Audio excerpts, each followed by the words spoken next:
Hello everyone! In this video, I'll guide you through how to switch from T-Mobile to Mint Mobile quickly and easily. First, purchase a Mint Mobile plan and get your SIM card or eSIM. Keep your T-Mobile service active during the transfer. Go to the Mint Mobile activation page or app. Choose the option to transfer your number.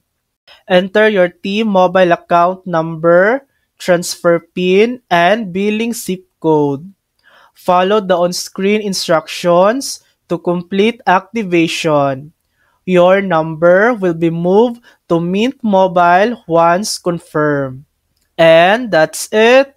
Your Mint mobile plan is now active and your number has been successfully transferred from T-Mobile.